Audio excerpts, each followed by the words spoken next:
Hey guys, welcome back to the Dom N Trey Show, a part of the Right Way Sports Network. And today, Dom and I will be giving our top 5 wide receivers in the NFL right now. So we're just going to go off. First, we're going to both start off with honorable mentions. Then we're going to work our way up from 5 to 1. So I guess I'll start. My honorable mention, I'm going to say, is Mike Evans. It's really, really hard for me to not put Mike Evans in the top 5 because when you watch him play every week, he was just so dominant. He missed some games, but I mean, every single time I think about Mike Evans, I have a hard time not putting him in my top 5. It's so hard keeping him out. He's 6'5", absolute monster. I don't know how you cover the guy. I think he's a lot faster than people give him credit for. Incredibly strong, incredibly humble. He's not a guy to see causing issues in the locker room. You always have to respect receivers like that. He's so good. He's so consistent. I don't think he gets enough credit for how good he really is. Ever since he got drafted, he's had over 1,000 yards. I mean, the guy's been so consistent. Everybody talks about, Jameis Winston, this, that, and the third. But the one thing you can always say is that Mike Evans is going to produce. And I think he's always going to be a top 10 NFL wide receiver for as long as he continues to be in his prime and continue to produce the way that he does. I don't really see him, dipping at all anytime soon. I think with Tom Brady coming to the Bucs, I think he could crack the top 5 next year. But I certainly think I wrestled last minute. I took him out of my top 5, but I think he's that good and that dominant of a receiver. And then my final honorable mention is Adam Thielen. I think Adam Thielen is another guy that's been super consistent, super, super good. Everybody talks about Stephon Diggs. It feels like Stephon Diggs is a better receiver, which is rightfully so. But obviously the front office doesn't think so because even when Stephon Diggs was there, Adam Thielen served as the number 1 wide receiver for a reason. I mean, obviously broke Randy Moss's record for consecutive 100-yard games. That just doesn't, you don't just do that and not be talented. So I think Adam Thielen deserves a little bit more credit. I feel like it's becoming almost, he's almost no longer underrated because some people are saying he's underrated, but I do think people still sleep on how good Adam Thielen really is. Right. I agree I don't have Adam Thielen in my honorable mention, but I agree. Obviously, Mike Evans deserves to be in everyone's honorable mention, not top 5. He's not in my top 5, but I agree with you there. Now, my honorable mention consists of 3 guys, and I'll kind of go through this pretty quickly. First off, another Tampa Bay wide receiver, Chris Godwin. I mean, Godwin put up 1,300 yards last year, and he caught the ball at a 70% clip. I mean, this guy's a beast. If you don't even consider him a great wide receiver, that's where you're wrong because, I mean, he had one of the higher yards per target at 11 yards per target. He's a big playmaker. He's a big guy. He's going to go deep. He's going to catch balls, and he's going to make your team better. So he's going to be on my honorable mention just for those reasons. And obviously, my next one, a little biased, hoping he gets a better year this year, OBJ. It's tough for me to, after seeing how good OBJ was the past few years, just to write him off after one bad season. So I'm not going to do that yet. Next year, OBJ and Baker are going to have a better connection. The Brownies are going to play a lot better, and a lot of that's going to rely on how Odell Beckham plays. So I'm excited for this. I think Odell's going to turn it around. Obviously, he has all the skill in the world, so he's on my honorable mention. And finally, the speed demon himself, Tyreek Hill. I mean, this guy he was injured last year and he still put up ridiculous numbers, and he was huge in leading helping the Chiefs win the Super Bowl. I think Tyreek Hill catches the ball well. I don't think he doesn't really have the jump over guys, not like that kind of dude, but he'll just burn you and he'll burn you fast, and he catches the ball at a pretty high rate. So he's going to be rounding out my honorable mention. So. Yeah, so with no further ado, we'll get to our top 5 here. So my first guy, Dom, who's at number 5, I think, honestly, him and my number 1 guy are the 2 most complete wide receivers in the entire league, Davante Adams. Davante Adams, his route running off the line of scrimmage is second to none. Unbelievable off the line of scrimmage. He's so hard to guard. And then even when he's running routes, he's also one of the best route runners. Not just off the line of scrimmage, but route running, period. Unbelievable. Good size, 6'1", 215, has a basketball background, so you can go up and get the football. And then when he catches the ball, he's deceptively fast. He's a lot faster than people think. Of great strength and unbelievable agility. He can juke you out of your socks. He's a fantastic player. And the big thing that really stuck out to me is, obviously, we're going to get into it. We're going to do our NFC North review soon as well. But Davante Adams has been seeing double and triple teams all this past year and the year before. Every single time he's on the film, he's never in one-on-one coverage, no matter what team he's playing. And the fact that he consistently performs the way that he does in double and triple coverage is unbelievable. You watch the game where he took over against the Philadelphia Eagles. He was double covered most of the night, and it did not matter. He is unstoppable. He is complete. He lines up everywhere, outside and inside. His connection with Aaron Rodgers, I think, is one of the best connections in the league. They get inside the 15 to 10 yard line. The fade is coming, and there's nothing you can do about it. He's an unbelievable player, unbelievable talent, so complete, and I just love watching him play. He's certainly one of my favorite players to watch on Sundays. You know, I hate that we always do this because we agree on a lot more than people think. My fifth wide receiver is also Davante Adams. The issue, Trey and I don't go through our list before the videos because we want to compare in the videos. I think we're going to start telling each other these things because, you know, the same thing. My notes with Davante Adams are that he's just the best route runner in the NFL. I mean, he's clean, he's crisp. If you put him one-on-one, he's going to win every time. And for that reason, I have him being my fifth wide receiver. And you hit every other point, but I'll finish out by saying this. He almost had 1,000 yards. He was 9 yards away from 1,000 yards in 12 games last year. He played 12 games. So this guy's a beast. He's going to put up the numbers, and he's going to make plays. And like you said, they try to take him out, and even when they try to take him out, he still performs. He's a fantastic guy, and I'm excited. It speaks volumes to the fact that we're going to obviously get into it, but the Packers didn't. Everybody said they needed receivers. They didn't go out and draft any receivers. They didn't prioritize receivers, even though everybody thought that they would need it. I think it speaks volumes to how good they think Davante Adams is. You have to be really good to sort of feel like you have as glaring of a hole at receiver, and then you just don't decide to adjust because it worked last time. Like, he's that good. It really was Davante Adams versus everybody else in that passing game, and it didn't matter. Yeah. Well, moving on to my number 4, I'll lead off here. Hopefully, we don't have the same person at 4. I got Keenan Allen. Keenan Allen reminds me a lot of Adams as far as the route running goes, but I just think the level up, what puts him above Adams, is his playmaking ability. You know, Keenan Allen has more one-hand catches, you know, jumping over people, stuff like that, and I think that just separates him. I mean, he's just a smooth route runner, and he's a big playmaker. A lot of the times, you got big old dudes that can jump like when Metcalf's going to the NFL. I said about him, he's going to be able to make plays, but he's not going to get open on routes. Keenan Allen can get open on any route he wants, and he can also make those plays that other smaller and bigger guys than him can't make. So for that reason, I have him at number 4. It's been nice seeing him with Phil Rivers in that gunslinger mentality, so he's had a lot of opportunities to make plays. Put up 1,200 yards last year, so obviously he was doing a good job. I think now that the situation that he's in is going to be interesting, but I'm excited to see him. Yeah, him and Le'Veon Bell, I think, are the two most unique football players in the entire league, just the way they go about each doing their positions.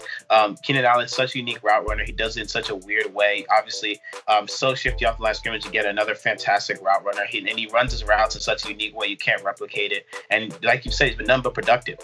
He's a guy that I don't think gets enough credit either. He's a fantastic player, really talented player, and it is going to be interesting to see how, whether it's Herbert or Taylor at quarterback now that Rivers is no longer there, how he adapts. I think he's really going to prove just how good he is now that he doesn't have the guy he's been playing with for so long. But my number 4 guy is Tyreek Hill. I think Tyreek Hill is just too fast. I mean, him and Lamar Jackson are like cheat codes, man. I mean, Tyreek Hill, game-breaking speed. I can't say it enough. Unbelievable speed. And then on top of that, you know, he's a great route runner. I think a lot of people sort of forget that because he's so fast. Excellent route runner. And once the ball's in his hands, he not only outruns you, but he's so shifty, changes the momentum. And when you have somebody that fast, especially with the fact that he was an all-pro player last year, top 3 receiving yards just 2 years ago, missed some time this year, which is why he didn't have over 1,000 yards. So you take all that into account, how dominant he's been since he came into the league. I think he's a top 5 player, so fast, top 5 receiver for sure, and he's unbelievable talent. You pair him with obviously Patrick Mahomes, you see what he's able to do. But I think on any team, I think the one thing I can say about, you know, 4 out of we're gonna get into it, but a lot of the 4 of the 5 guys on my list, I feel like you can put on any team and they're gonna produce the exact same. They're all gonna put up big time numbers. I think no matter where Tyreek Hill plays, he's gonna have over 1,000 yards because he's so fast and such a great route runner and so electric. Yeah, like I was saying earlier about Tyreek Hill, he's just a fantastic player. And it was hard for me not to put him on the list. But like Keenan Allen, I had him over. He's just been consistent the past 3 seasons, and I'm excited. You know, like I don't know. I think Tyreek Hill, like you said, could play any team and be great. But I feel like any guy on my top 5 would be ready to play any team and be a difference maker. But we'll move forward now. Trey, who's at 3 for you? Number 3, I have DeAndre Hopkins. DeAndre Hopkins, the new Arizona Cardinal. Such a dominant player. Another guy who was an All-Pro last year, and he's just, I mean, he's unbelievable. Again, he's a guy that's a lot smaller than I thought. He's only 6'1", but just the way he plays, I mean, he's jumping over people. He's not jumping over people. He's juking people. He's running past people. He's another guy that's pretty complete too. And I think because you see all the spectacular catches, you forget all the other aspects that he brings to the game. But he's a guy that is always open. No matter who is at quarterback for the Houston Texans, he produced. And that's the big thing that I think about with DeAndre Hopkins. Everybody talks about some of these other receivers producing no matter the circumstances. DeAndre Hopkins is right there. It doesn't matter who is at quarterback. And then when they finally got him a good quarterback in Deshaun Watson, he really showed what he can do. Certainly a big-time player. I won't argue with anybody who ranks him as the number one receiver in the league because I think he's that good. He's that fantastic.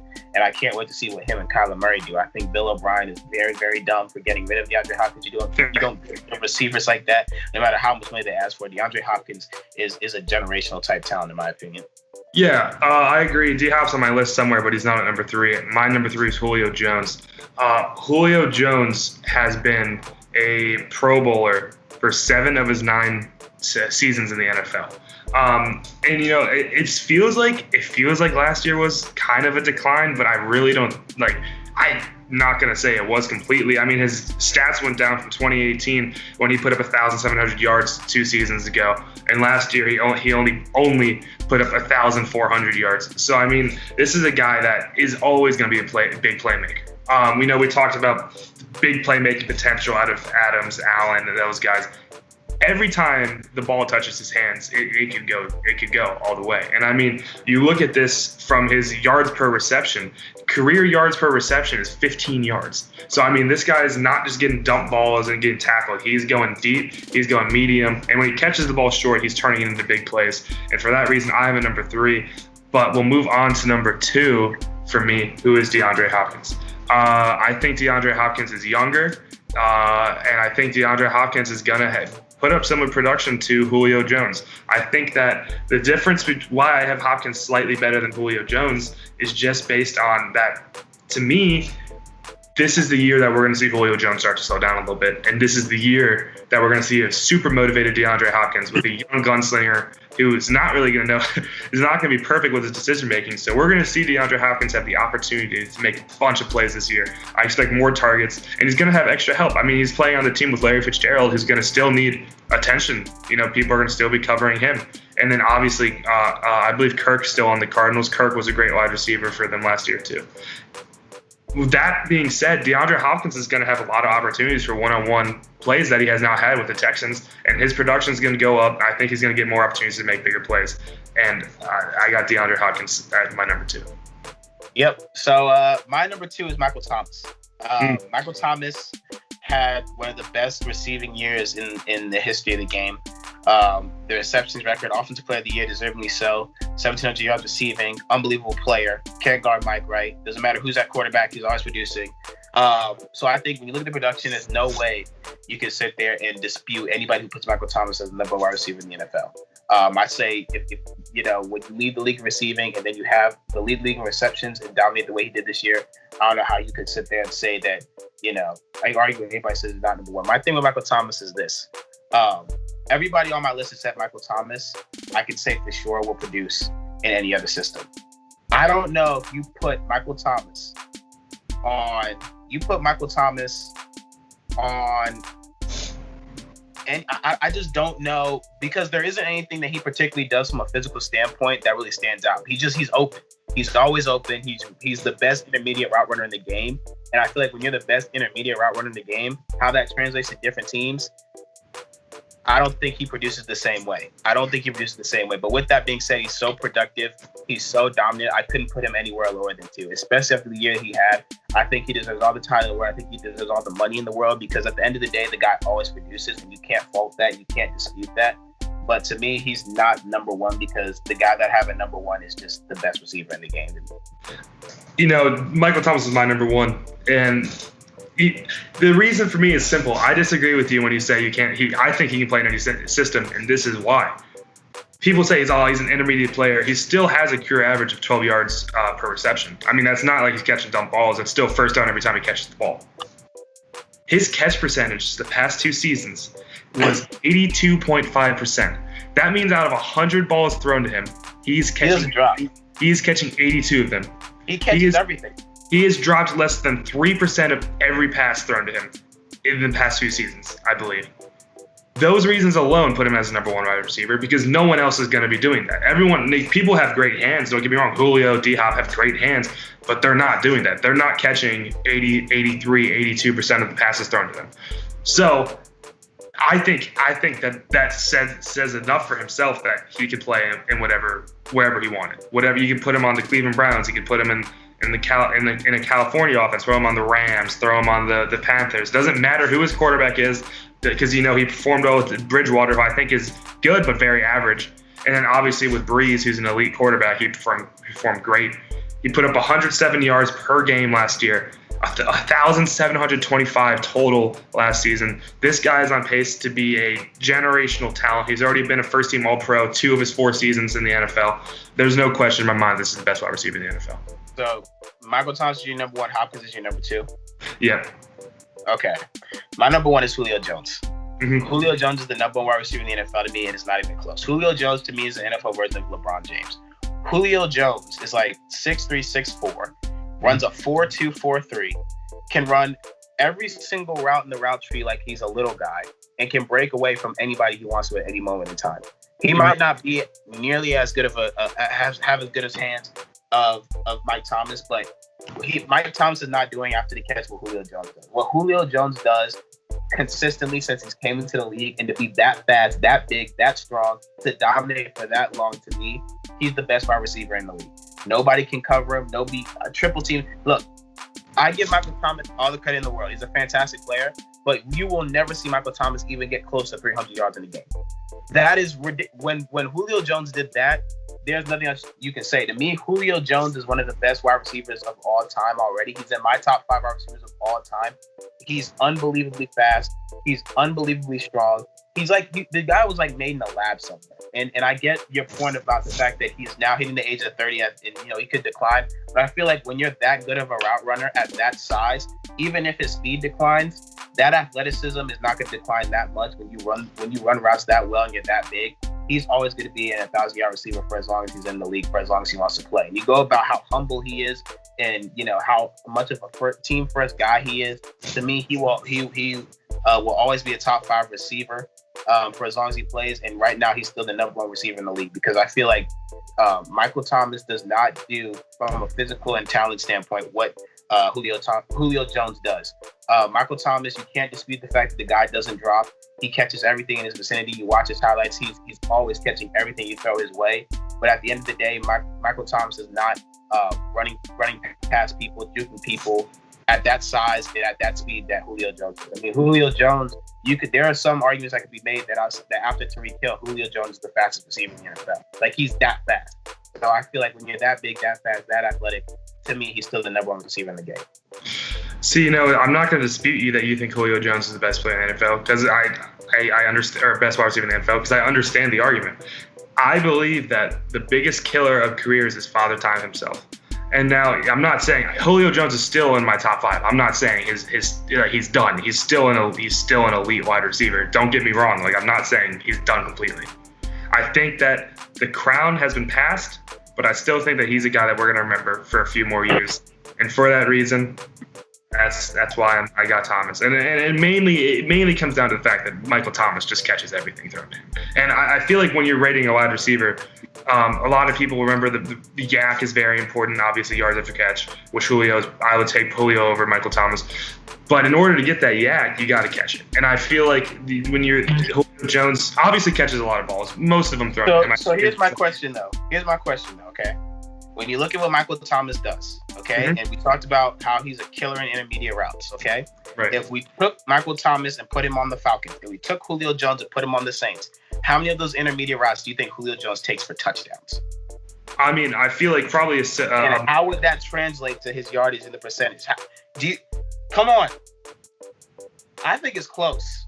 What I think happens is I don't think Julio does what Michael Thomas does. Michael Thomas has mastered that range of routes. Julio Jones is very, very good at everything. It's not a route he can't run. Yeah, I agree. But Michael Thomas is just elite And, you know, especially in that Saints offense, what you're saying, which kind of going back against my argument, I said he can play in any offense, but especially in that Saints offense where he has those intermediate routes, no one does that like Michael Thomas. And that's what the Saints are going to ask. So if you're asking to flip the two, I think Michael Thomas puts up similar numbers on the Falcons, but Julio Jones does not put up similar numbers on the Saints. My last point will be this. I know we're going to run out of time here, but Julio Jones in that Falcons offense doesn't line up in the slot at all. It is rare you see Julio Jones in the slot. And that's not just comparing him to Michael Thomas, that's any receiver. Of all the top 5 receivers we've named, all of them go in the slot. Julio Jones is in one spot all game. And it doesn't matter who's over there, it doesn't matter how many people are on him, he still puts up ridiculous numbers. If you give Julio Jones the opportunity and you move him around in the slot the way Sean Payton does, there's not a doubt in my mind Julio Jones puts up the same, if not better numbers than Michael Thomas. And that's, again, no disrespect to Michael Thomas. I think Michael Thomas is the top 5 receiver all day. And I think he has to be top 2 with the numbers he put up in the awards he just had and the fact that he's an all-pro. But if you put Julio Jones in that offense and ask him to do the exact same thing, I think Julio Jones puts up the same, if not better numbers, because Julio Jones not only is going to get you the consistent yardage out those intermediate routes, but then he's going to also break a lot of those off for touchdowns because he's that good. Don't forget that screenplay he had versus the Eagles where he took a screen and took it like 60 to the house in the final 2 minutes of the game. Michael Thomas isn't doing that. Okay. Well, we've been talking for 20 minutes, so we're going to cut it off here. But I really appreciate this conversation. If you guys made it this far, like and subscribe. We are sharing this on the Dom N Trey Show on the Right Way Sports Network. So make sure to check out the other guys. We got some cool other people we work with release some good content. So make sure to check them out. You know, if we ignore the fact that they're Bengals fans and are oblivious to the world. With the exception of that, check out the Local Sports Show. We have, like Trey was mentioning earlier, NFC North video coming out soon.